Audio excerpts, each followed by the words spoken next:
নির্বাচন আমাদের তাই তো? আমি আপনাদের গ্রামে, আপনাদের পাড়ায়, আপনাদের বিধানসভায় আমার ভাই আব্দুলের জন্য আপনাদের কাছে আশীর্বাদ, আপনার দোয়া চাইতে আপনারা করবেন তো? সঙ্গে আছেন তো? আমি গত 20-25 দিন ধরে বাংলা জুড়ে ঘুরে আছে, আপনারা সবাই দেখতেও পাচ্ছেন হয়তো সোশ্যাল মিডিয়াতে। এইটুকু বলতে পারি যে বাংলার মানুষ সেই মমতা ব্যানার্জির সঙ্গে ছিল, আছে এবং থাকবে। আমি যদি খুব ভুল না হয়ে থাকি তাহলে তৃণমূল কংগ্রেস গত 12 থেকে 2021 থেকে 2026 কম করে 5টা থেকে 10টা বেশি সিট নিয়ে আসবে, তার মধ্যে কোনো দ্বিধা নেই, তার মধ্যে কোনো সন্দেহ নেই। এবং মমতা ব্যানার্জি চতুর্থ কালের জন্য চিফ মিনিস্টার বা মুখ্যমন্ত্রী শপথ দিতে চলেছে, এইটা নিয়েও কোনো সন্দেহ নেই।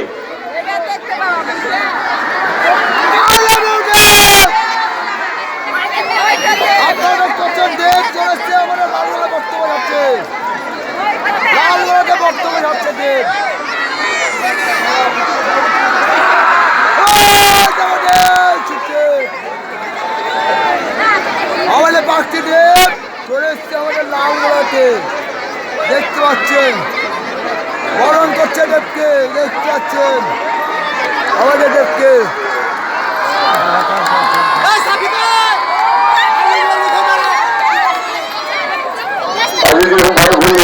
মালটা ছুটতে হবে, মালটা আমার প্রচার আছে। আমি এটা বলতে চাই যে 2026-এর নির্বাচন সত্যি গুরুত্বপূর্ণ নির্বাচন। লক্ষ ভোটার, 90 লক্ষের মতো ভোটারকে লিড করে আছে, তাদের অধিকার। ভারতবর্ষের সবচেয়ে বড় উৎসব হচ্ছে নির্বাচন।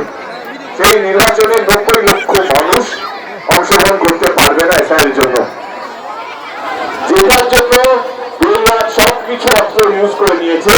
তবুও আমি বলে যাচ্ছি লালগোলা মাঠ থেকে যে তবুও তারা জিততে পারবে না, কারণ বাংলার প্রত্যেকটা মানুষ আমাদের সঙ্গে আছে, দলের সঙ্গে আছে, মমতা ব্যানার্জির সঙ্গে আছে। 23 তারিখে নির্বাচন যদি আপনাদের মনে হয় আমাদের দল, আমাদের মুখ্যমন্ত্রী মমতা ব্যানার্জি এবং আমাদের যিনি প্রার্থী আছে আব্দুল আজিজ